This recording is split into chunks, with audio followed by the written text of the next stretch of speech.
Hello friends, welcome to CS centre. आज हम discuss करेंगे बीपीएससी का जो अभी एग्जाम हुआ है उसका हिस्ट्री का जो क्वेश्चन जितने आए हुए हैं उसको हम यहाँ पे आज कवर करेंगे। तो कवर करने का एक कॉन्सेप्ट ये नहीं है कि हम आपको आंसर बताते चले जाएंगे। जो क्वेश्चंस के नेचर दिए गए हैं ना, उसके आधार पे मैं मॉडर्न इंडिया का सारा क्वेश्चन सॉल्व करते हुए और पूरा मॉडर्न इंडिया आपको जो है कि एक टाइम लाइन के साथ जो कि कवर करवाऊंगा। क्योंकि कई सवाल ऐसे भी पूछे गए हैं उनको टाइम लाइन को लेकर के, तो आगे ऐसे ही क्वेश्चंस पूछे जा सकते हैं। और पिछले 20 सालों में अगर आप एनालिसिस करेंगे जो हिस्ट्री के क्वेश्चंस या फिर पॉलिट हिस्ट्री के स्पेशली क्रोनोलॉजी के हिसाब से पूछा जाता है टाइमलाइन की रियल में कि इनका टाइमलाइन क्या है। यहाँ पे मैं आपको सबसे पहले अपना क्वेश्चन दिखाऊंगा लेकर के। यहाँ पे जैसे आप देखेंगे लेकर के पूछा हुआ है कैबिनेट कमीशन में इनमें कौन सा इसका जो कि इसके सदस्य नहीं थे। सुरक्षा वाल को जो सेफ्टी वाल कहते हैं उसको लेकर के पूछा गया है।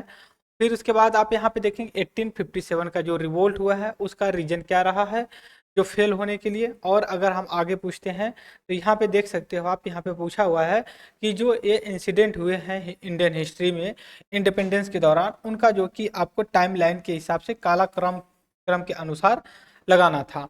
इसके बाद ये भी देखेंगे यहाँ पे हस्ताक्षर जो कि आपका बक्सर प्लासी का जो युद्ध होता है कौन सी संधि लड़ी जाती है वो देखा जाता है। यहाँ पे हमारा बस ये उद्देश्य नहीं है कि आपको जो है कि सीधे से मैं आपको बता दूं कि ये आंसर है, बस क्वेश्चन का ट्रेंड बताऊंगा। और यहाँ पे देख सकते हैं ये पूछ रहा कि गांधी कौन से ऐसे मूवमेंट में जो है कि पहली बार जो कि हंगर स्ट्राइक या भूख हड़ताल पे बैठे हुए थे। ये सारी चीज़ों को लेकर के लगभग आपका 7 से 8 सवाल पूछा गया है मॉडर्न इंडिया से। हम उसको जो कि कवर करेंगे।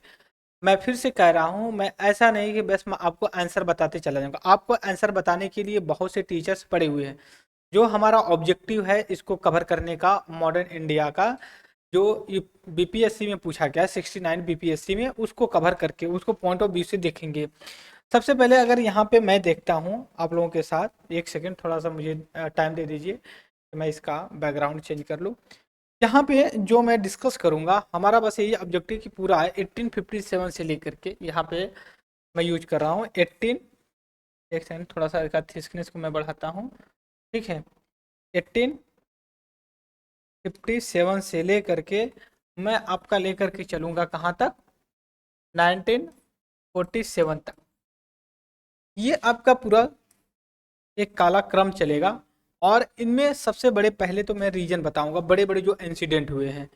जैसे मान लीजिए कि इंडियन नेशनल कांग्रेस का इस्टेब्लिशमेंट, फिर उसके बाद बंगाल का डिवीजन, फिर उसके बाद ये भी चीज़ें हैं कि यहाँ पे थोड़ा सा एक चीज़ मैं और मेंशन करना चाहूँगा। जो 1905 में बंगाल का डिवीजन हुआ, 1909 में जो कि मॉन्टेस्क्यू फोर्ड आया, फिर उसके बाद दिल्ली को ट्रांसफ़र करके कैपिटल बनाया गया। फिर इसके बाद जो है कि आपका रॉलेट एक्ट आता है, होम रूल आता है, एनसीएम आता है, नॉन कॉपरेशन मूवमेंट आता है, पीसीडीएम सिविल डिसोबीडियंस मूवमेंट आता है। ये सारी चीज़ों को लेकर के हम यहाँ पे डिस्कस करेंगे। अब हम आपसे यहाँ पे 1857 का ही जो टाइमलाइन क्यों ले रहे हैं, तो आपको मैं बताऊं कि यहाँ से आपको एक चीज़ देखने को मिलेगा कि लड़ाई शुरू होती है फॉर किसके लिए, इंडिपेंडेंस के लिए। इंडिपेंडेंस, आज़ादी की लड़ाई आज यहाँ से आज़ादी आज़ादी की लड़ाई यहाँ से शुरू होती है। हम ये भी मानते हैं कि 1857 का जो रिवोल्ट होता है, ठीक है, रिवोल्ट है, यहीं से हम मॉडर्न इंडिया या फिर बोल सकते इंडिपेंडेंस के लिए जो कि लड़ाई शुरू होती है। मॉडर्न इंडिया तो बहुत पहले से शुरू होता है, बस 1857 के रिवोल्ट से ही जो कि शुरू होता है। तो यहाँ पे इस चीज़ को इंडिकेट करता है। और बीपीएससी ने सवाल भी पूछा हुआ है। तो यहाँ पे हमने ये जिक्र किया और पहली लड़ाई लड़ी फर्स्ट वार फॉर इंडिपेंडेंस के लिए, पहला युद्ध आज़ादी के लिए यहाँ से लड़ा गया, पहली चीज हो गई। और जब यहाँ से लड़ा गया तो जब हमारा एक एक्ट आता है 1858 चार्टर एक्ट, इसमें यह होता है कि ब्रिटिश ईस्ट इंडिया कंपनी का डोमेन खत्म करके क्वीन का रूल वहाँ पे इस्टेब्लिश कर दिया जाता है। ब्रिटिश क्राउन का जो है कि रूल लाया जाता है। अब ये कहा जाता है कि इंडिया पे जो है कि कंपनी रूल नहीं कर रही है, इस पे अब ब्रिटेन की महारानी, वहाँ के किंग जो है कि रूल कर रहे हैं। तो जो इंडियंस के अंदर एक खुन्नस थी ब्रिटिश ईस्ट इंडिया कंपनी को लेकर के, वो कम हो गई। कम इसलिए हो गई कि अब उनको लगा कि ब्रिटिश ईस्ट इंडिया कंपनी खत्म, अब हम ब्रिटेन की महारानी में बिलीव करने लगे। तो काम तो वो कर ही रहे थे British east India company, but एक मुखौटा पहनाने के लिए ये चीज ला करके खड़ी कर दी गई। क्यों? क्योंकि ये 1857 का जो रिवोल्ट हुआ था, ठीक है, जो दंगा हुआ था, क्रांति हुई थी, उससे ब्रिटिश क्राउन जो कि डर गया था कि अगर दोबारा ऐसा अगर होता है कोई मूवमेंट, तो बड़ा मुश्किल होगा इंडिया को कंट्रोल करना, कि कितना जो है कि पॉपुलेशन और कोई रिवोल्ट ना हो। बात समझिए, कहने का मतलब वो ये नहीं चाह रहे थे कि इंडिया को इंडिपेंडेंस दे, बस वो चाह रहे थे ब्रिटिश ईस्ट इंडिया कंपनी का नाम हटा करके ब्रिटिश सरकार या ब्रिटिश महारानी का नाम दे दिया जाए। ठीक है, इसके बाद अगला जो कदम उठाया जाता है, जो 1861 का जो एक्ट आता है, इसमें यह कह दिया जाता है जो सेंट्रल काउंसिल है, सेंट्रल लेजिस्लेटिव काउंसिल जो आज की राज्यसभा है, उसमें जो ब्रिटेन के लोग थे, उसमें इंडिया के लोग भी पार्टिसिपेट या फिर उसका मेंबर बनेंगे, बट लिमिटेड पावर के साथ। उसके बाद हम यहाँ पे देखेंगे 1869 में, आप बताएंगे आज 2 अक्टूबर है गांधी जी की जो कि जन्म जन्म होता है 69 में, और इनकी 12-13 साल में शादी होती है, फिर वो बैरिस्टर चले जाते हैं पढ़ने के लिए। ये सारी चीज़ें तो तब मतलब कहने का ये है कि इस समय गांधी जी थे ही नहीं जब ये 1857 का रिवोल्ट हुआ, जब मंगल पांडे जैसे, चिट्टू पांडे जैसे लोग लड़ाई लड़े। फिर उसके बाद गवर्नमेंट ने क्या किया, 1885 में एक और स्टेप आगे बढ़ी कि हम ऐसा एक ऑर्गेनाइजेशन बनाए जिससे हमें कोई भी खतरा हो और हमें जो कि पता चल जाए, खतरा पता हो जाए, तो इसी को हम सेफ्टी वॉल के रूप में देखने लगे। हालांकि ब्रिटिश ने नहीं दिया, लेकिन कुछ इंटेलेक्चुअल्स लोग इस चीज को कहने लगे कि ये ब्रिटिश का सेफ्टी वॉल है। अब यहां से देखेंगे 2 सवाल बीपीएससी में पूछा गया था, 2 सवाल हम यहाँ 5 मिनट में सॉल्व कर लिए। एक आपका 1857 से लेकर के पूछा गया था कि क्यों फेल हो गया, दूसरी चीज सेफ्टी वॉल लेकर के इंडियन नेशनल कांग्रेस का। बात समझ गए? ये 2 सवाल कि किसने सेफ्टी वॉल कहा था, क्या था। और ये जो इंडियन नेशनल कांग्रेस का इस्टेब्लिशमेंट होता है 1857 में, 55 में, 1885 में, तो इसमें ए ओ ह्यूम एक आईसीएस होते हैं, मतलब एक ब्यूरोक्रेट्स होते हैं, सिविल सर्वेंट होते हैं, रिटायर्ड। इनके दिमाग की ये उपज होती है, पहले सेक्रेटरी भी होते हैं। और इसके जो फर्स्ट प्रेसिडेंट बनते हैं WC बनर्जी, व्योम चंद्र बनर्जी जो है कि इसके चेयरपर्सन होते हैं या प्रेसिडेंट बनते हैं। अब समझिए कि इंडियन नेशनल कांग्रेस को इस्टेब्लिश मुंबई में किया जा रहा है। बनर्जी साहब आते हैं पश्चिम बंगाल से, समझ सकते हो कितना इन्फ्लुएंस रहा होगा उनका। बात समझ रहे? जब ये बनाया जाता है और व्योमचंद्र बनर्जी होते हैं, फिर आने वाले 1 साल में, 2 साल में British east India company, British crown को लगने लगता है कि अब Indian National Congress safety wall की जगह एक इस तरह का प्रेशर ग्रुप बन गई जो ब्रिटेन की सरकार को टॉर्चर करेगी और हमेशा इंडियंस के लिए डिमांड करेगी। तो इन्होंने फिर इसको क्रिटिसिज्म करने लगा, कहा कि ये हिंदुओं का ग्रुप है, ये कुछ लोग इंटेलेक्चुअल लोग जो शहर में बसते हैं, इनके जो है कि ये रिप्रेजेंट करता है, पूरे भारत को नहीं करता है। अब फिर जो कि डिवाइड एंड रूल का काम करने लगी गवर्नमेंट।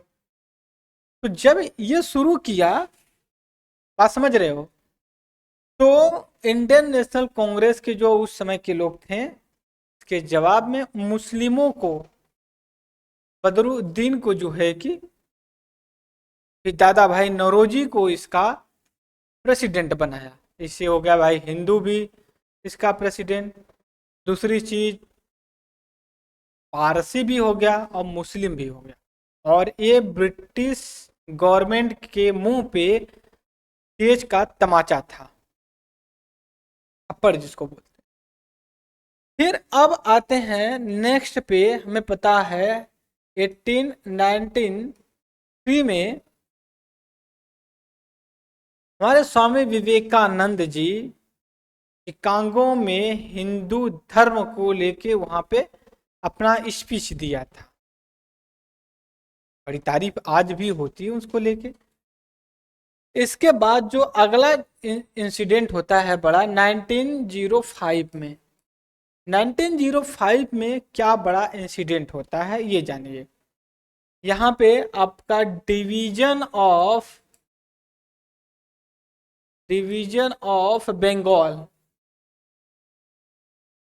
बंगाल कर दिया जाता है।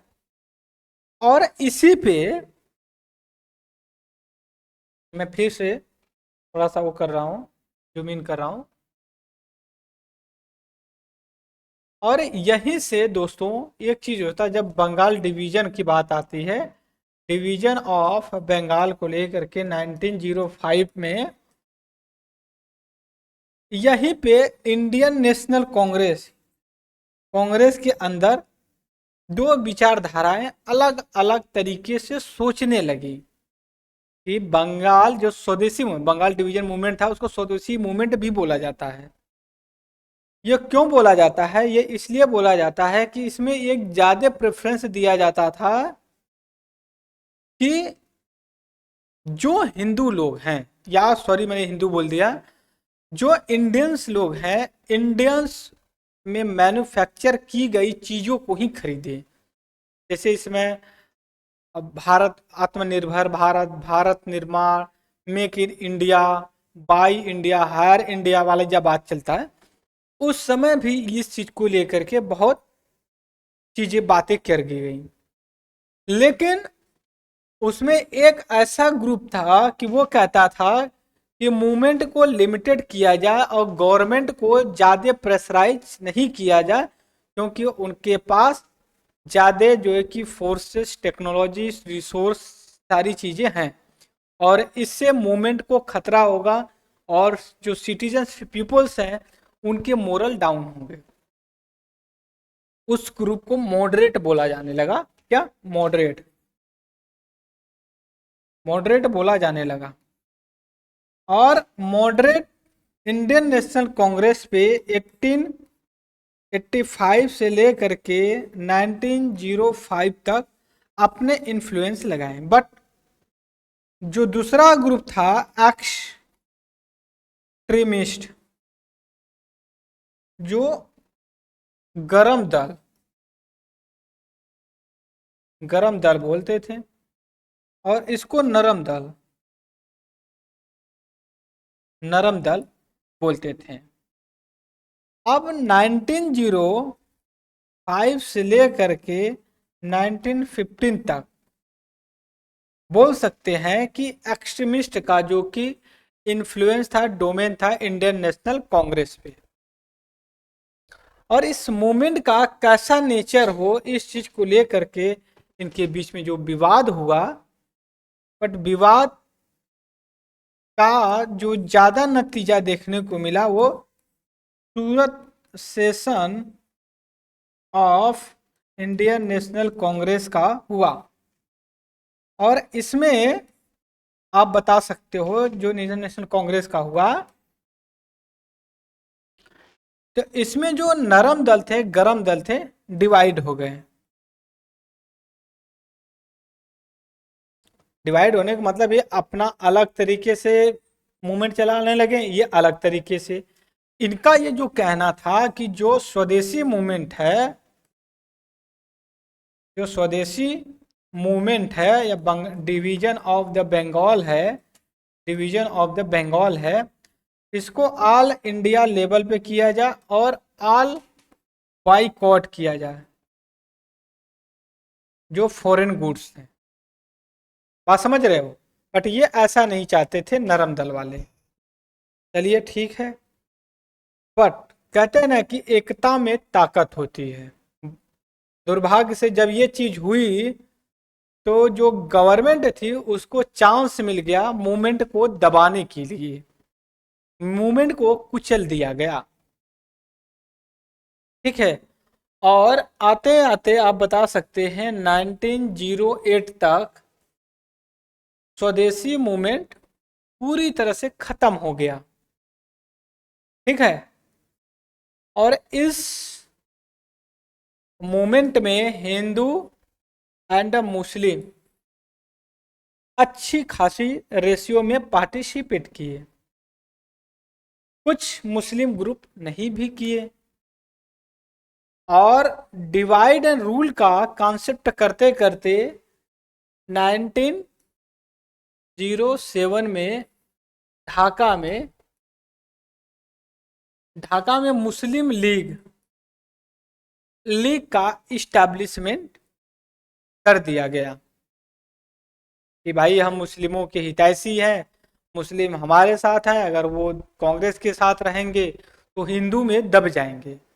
और उसमें कुछ लियाकत अली थे और भी कुछ जो लीडर थे, इसमें बढ़ चढ़ के भाग लिया कि भैया हम मुस्लिम को रिप्रेजेंट कर रहे हैं, मुस्लिम को रिप्रेजेंट कर रहे हैं। इंडियन नेशनल कांग्रेस हिंदू को रिप्रेजेंट कर रही है, जबकि इंडियन नेशनल कांग्रेस में ऐसा नहीं था। बात समझ रहे हो?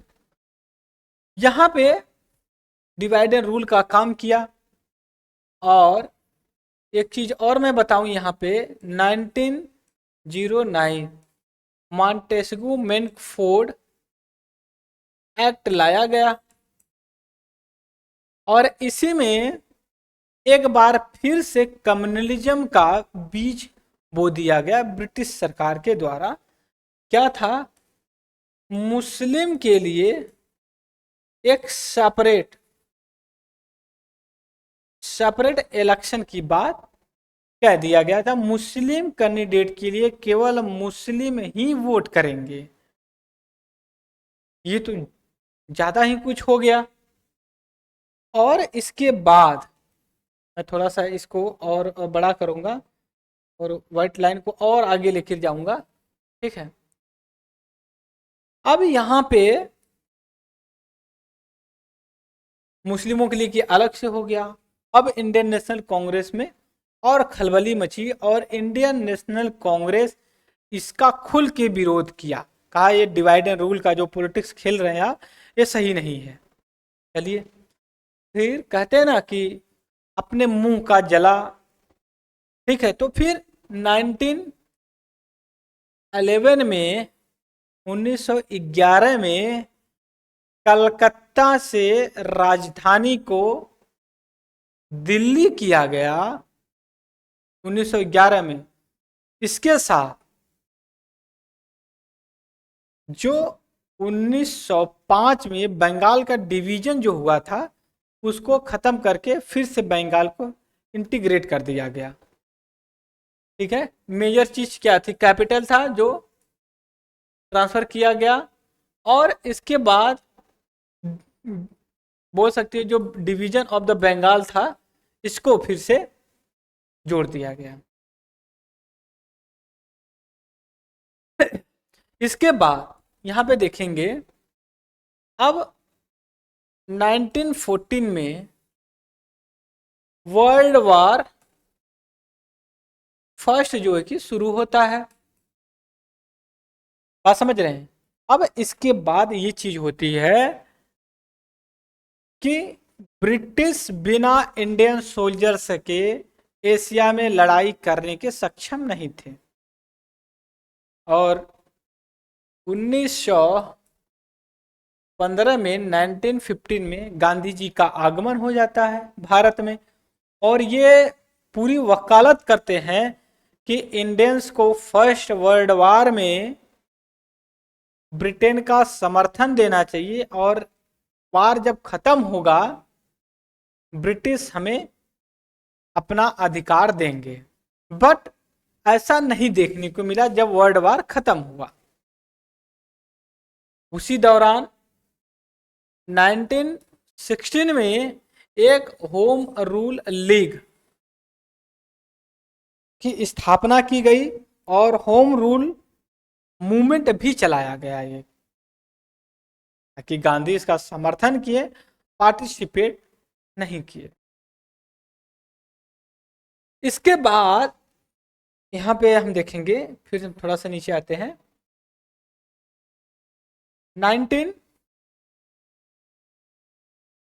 1917 में, या फिर ये बोलिए 1916 का जो हुआ, यहाँ पे इंडियन नेशनल कांग्रेस का एक अधिवेशन होता है, सेशन होता है। कहाँ पे? आपके लखनऊ में। और यहाँ पे एक दो यूनिक चीजें हुई जिसको लखनऊ पैक्ट भी बोलते हैं। दो चीजें क्या हुई यूनिक? जो मुस्लिम लीग के लिए एक सेपरेट इलेक्शन की बात की गई थी, इसको इंडियन नेशनल कांग्रेस अप्रूवल दे दिया, कहा भैया ठीक है, लेकिन आप हमारे साथ आइए, मिलके पहले अंग्रेजों को भगाते हैं, फिर हम अपनी लड़ाई या अपना हक की बात करेंगे। दूसरी चीज जो हुई उसमें मॉडरेट और एक्सट्रीमिस्ट, नरम दल गरम दल एक प्लेटफॉर्म पे आ गए।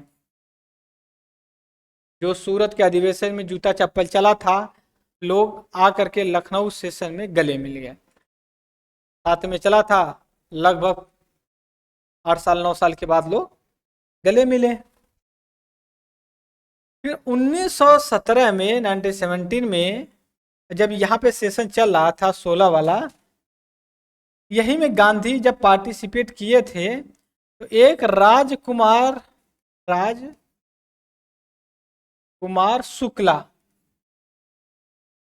शुक्ला नाम के एक व्यक्ति थे। इन्होंने गांधी जी से रिक्वेस्ट किया, ये बिहार से बिलोंग करते थे, ठीक है, हो सकता है बिहार में कभी पूछ ले कौन बुलाया था, पूछा ही होगा। गांधी जी से रिक्वेस्ट करते हैं कि सर आप जो है कि चंपारण बिहार आइए, चंपारण बिहार में आप आइए, और वहां पे जो नील की खेती करने वाले किसान हैं उनकी हालत देखिए, उनकी हालत पर कुछ रहम करिए और ब्रिटिश सरकार से रिक्वेस्ट करिए। और ये जब 1917 में जाते हैं चंपारण, और इनको रेलवे स्टेशन पे ही वहां के डिस्ट्रिक्ट मजिस्ट्रेट के द्वारा दिया जाता है। रोक दिया जाता है, जैसे कहीं कोई चीजें होती है, राहुल गांधी जाते हैं तो उनको रोक दिया जाता है, भाई आप वहां मत जाइए। तो वैसे महात्मा गांधी भी चलेगा। अब गांधी तो दोनों जने के नाम में लगा हुआ है।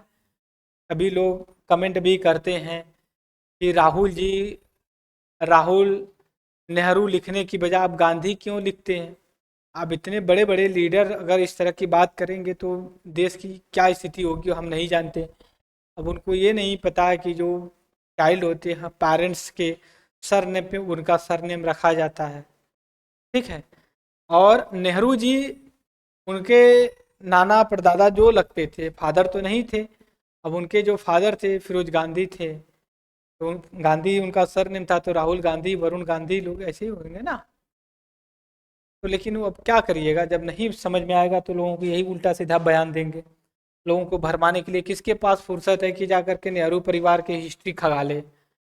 अगर खंगालना हो तो आप इलाहाबाद जाइए, आनंद भवन में पूरा लिस्ट दिया गया है, वहाँ पे सारी चीज़ें आपको मिल जाएंगी कि भाई कौन किसका है, वरुण गांधी में राहुल गांधी में कैसा रिलेशन है, मेनका गांधी हैं, सोनिया गांधी हैं, ये लोग कैसे हैं, ठीक है। देवरान जेठान चचेरे भाई लोग लगते हैं, फिर भी लोगों में समझ सकते हैं कितनी मेच्योरिटी है। वो अगर इंडियन नेशनल कांग्रेस में होते तो कैबिनेट मिनिस्टर मतलब क्या बनते, ये फिर भी वो कांग्रेस में है, कुछ अपना इंटरनल डिस्प्यूट होगा आइडियोलॉजिकली या जो भी हो, नहीं आने लोग प्रतिष्ठा पे। लेकिन कहीं ना कहीं वरुण गांधी का जब आर्टिकल पढ़िए तो उसमें एक चीज़ झलकती है, कहीं ना कहीं राहुल गांधी को भाई का प्रेम। अभी हाल ही में संजय गांधी जो अमेठी में एक हॉस्पिटल है, वहाँ के हॉस्पिटल का लाइसेंस डिसकंटिन्यू कर दिया गया था। तो वरुण गांधी ने कहा था कि आप किसी के नाम के आधार पे आप जो है कि बहुत से ऐसे लोग हैं वहाँ पे उनका ट्रीटमेंट होता है, उनका राइट्स तो मत ख़त्म करिए।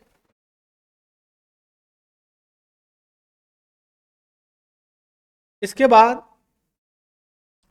जब जाते हैं गांधी जी चंपारण, तो उनको रोका जाता है, बट फाइनली ये चीज़ होती है कि नहीं, उनको अलाउड कर दिया जाता है। तो वहाँ पे जो नील नील की जो खेती करने वाले फार्मर थे, उनसे मिले और उनको 3 कठिया, थी ना, कठिया मतलब अपने पूरे लैंड का 1/3 में उनको नील की खेती करना कंपलसरी होता था। वहाँ पे इससे किसानों को जो है कि नुकसान हो रहा था। फिर बाद में जो है कि इस प्रपोजल को वापस गवर्नमेंट ली और फिर चीजें आगे कंटिन्यू। इसके बाद गांधी जी, यहाँ पे देखेंगे हम, गांधी जी जो है कि फिर जब जाते हैं चंपारण, इनका पहला सिविल मूवमेंट था। फिर 1918 में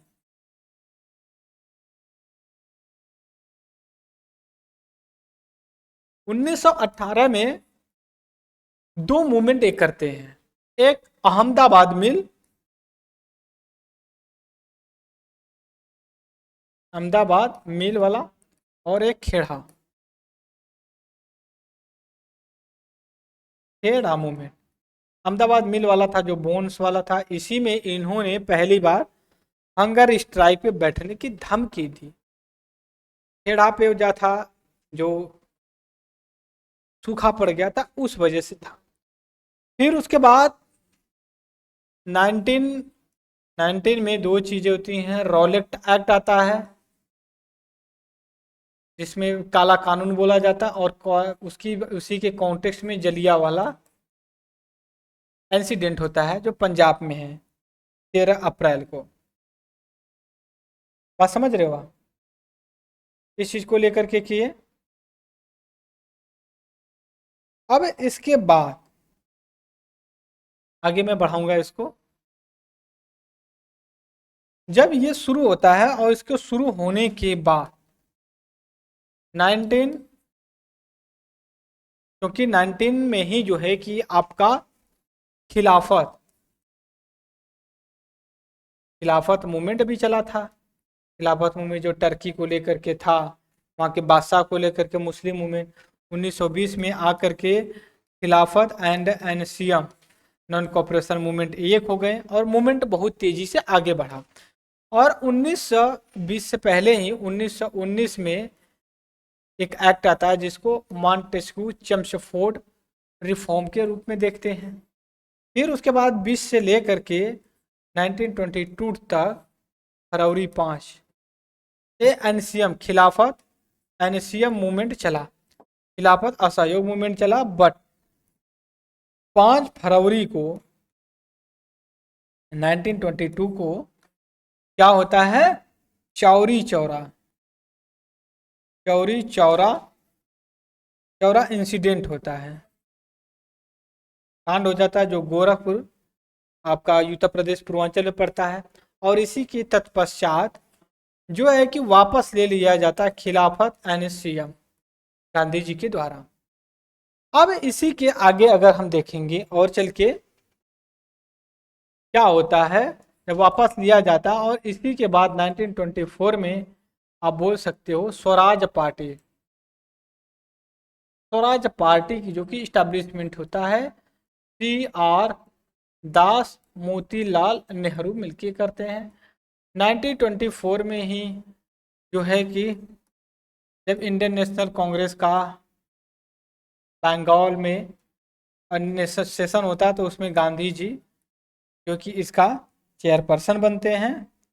और इसके बाद मित्रों ये चीज़ें होती हैं, आपका यहाँ पे मूवमेंट चलता है। और 1928 में एक कमीशन आता है जिसको हम कहते हैं साइमन कमीशन। साइमन कमीशन का ये होता है कि 1999 में जो कॉन्स्टिट्यूशनल रिफॉर्म किया गया था उसका इंक्रीमेंट या रिफॉर्म कितना हुआ। हालांकि 1919 वाले एक्ट में बोला था 10 साल के बाद, बट ये 2 साल पहले ही आ गया। तो इसमें सारे जो है कि वाइट मेंबर थे और इंडियन नेशनल कांग्रेस ने इसका पुरजोर विरोध कहा और कहा कि इसमें सभी वाइट लोग हैं, ये वाइट कमीशन है।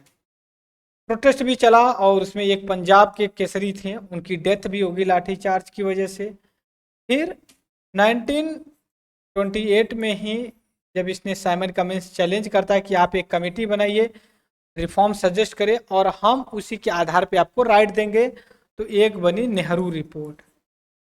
नेहरू रिपोर्ट नेहरू रिपोर्ट बनी, इसने बहुत से रिफॉर्म दिया, कुछ कंट्रोवर्शियल था कुछ नहीं था। और इसके बाद आपका 1930 में सिविल डिसोबीडियंस मूवमेंट चला और इसी से पहले आपका दांडी मार्च चला। दांडी मार्च चला 1929 में 1929 में दांडी मार्च चला। इसमें बहुत से लोग पार्टिसिपेट किया। अहमदाबाद जो कि पोरबंदर से गांधी जी ने किया था, बहुत लार्ज लेवल पे हुआ। फिर अब आगे और चल करके चीज़ें बदलती हैं। क्या बदलती हैं? जब हम आते हैं, जब सिविल डिसोबीडियंस मूवमेंट चलता है, अब इसी पे कांग्रेस तो मूवमेंट लड़ रही थी और इंडियन मूवमेंट कांग्रेस और प्लस गवर्नमेंट को, स्पेशली गवर्नमेंट को रियलाइज लगा कि ये मूवमेंट बहुत तेजी से आगे बढ़ रहा है। तब गांधी एंड इरविन एक समझौता होता है और इसी बीच तो जो है कि राउंड टेबल कॉन्फ्रेंस हो चुका होता और इसमें 1931 में किया जाता है। और इसमें यह कहा जाता है कि जो थर्ड राउंड टेबल कॉन्फ्रेंस होगी उसमें कांग्रेस पार्टिसिपेट करेगा और कांग्रेस रेडी हुई, पार्टिसिपेट किया, पार्टिसिपेट से कुछ नहीं बना। और गांधी इरविन जब पैक्ट हुआ तो उसी समय कहा गया था सिविल डिसोबीडियंस मूवमेंट डिसकंटिन्यू किया जाएगा। लेकिन जब गांधी थर्ड राउंड टेबल्स थे वापस आते तो फिर से 1933 में and civil disobedience CDS movement CDM जो कि स्टार्ट किया गया। और 1934 में आपका आरबीआई एक्ट आया और 1935 में एक गवर्नमेंट ऑफ इंडिया एक्ट आता है और ये काफ़ी हिस्टोरिकल लॉ साबित होता है। अब इसी के साथ ही साथ एक चीज़ और देखने को मिलता है यहाँ पे। एक चीज़ क्या देखने को मिलता है, यहाँ से 1937 में प्रोविंशियल चुनाव होता है। फिर इसके बाद 1940 में 39 में, एक सेकेंड, 1939 में क्या होता है, वर्ल्ड वॉर सेकेंड शुरू होता है। और इसमें इसी के साथ एक 1939 में ही एक लिनिथगो एक प्रपोजल लाया गया। और इसमें कांग्रेस को मनाने की बात की गई, कांग्रेस नहीं मानी। और 1940 में क्या किया, एक इंडिविजुअल सत्याग्रह, पहले सत्याग्रह शुरू किया गया। जो पहले थे विनोबा भावे थे, भावे थे, दूसरे नेहरू जी थे जो कि शुरू किया इंडिविजुअल व्यक्तिगत सत्याग्रह जिसको हिंदी में बोलते हैं। ठीक है। इसके बाद तो मित्रों कुछ ऐसा देखने को मिलता है 1940 के बाद 42 में क्रिप्स मिशन आता है। फिर 42 में ही क्विट इंडिया मूवमेंट शुरू किया जाता है। और फाइनली आपका 1947 में इंडिया इंडिपेंडेंस हो जाता है और 1946 में आपका कैबिनेट मिशन आता है। कैबिनेट मिशन आता है जो बीपीएससी में पूछा हुआ है। ये due course of the time development था मॉडर्न इंडिया का टाइमलाइन। ताकि मैं ओवरऑल व्यू लेने की कोशिश किया, जिसे आपसे पूछा जाए चंपारण, सत्याखेड़ा, क्या कैसे। मैंने जो 8-10 सवाल पूछे थे उसमें से 5-6 से 6+ जो कि क्वेश्चन किया मैंने, आंसर इसमें मेंशन किया है। ठीक है, आपको ऐसे ही पढ़ना चाहिए। और भी तरीका है पढ़ने का, बट अगर आप पढ़ जाते हैं तो क्रोनोलॉजी ऐसे ही याद करने की ज़रूरत होती है। तो इस लेक्चर में इतना ही डिस्कस करेंगे हिस्ट्री का जो बीपीएससी 69 था। आगे हम पॉलिटी ज्योग्राफी का भी ऐसे लेक्चर बनाएंगे। कोई डाउट्स क्लियरेंस अगर दुविधा हो तो आप कमेंट बॉक्स में डालिएगा, मैं उसको जो कि जरूर कंसीडर करूँगा। तो इस लेक्चर में इतना है, तब तक के लिए thank you very much discussion. जय हिंद, जय भारत।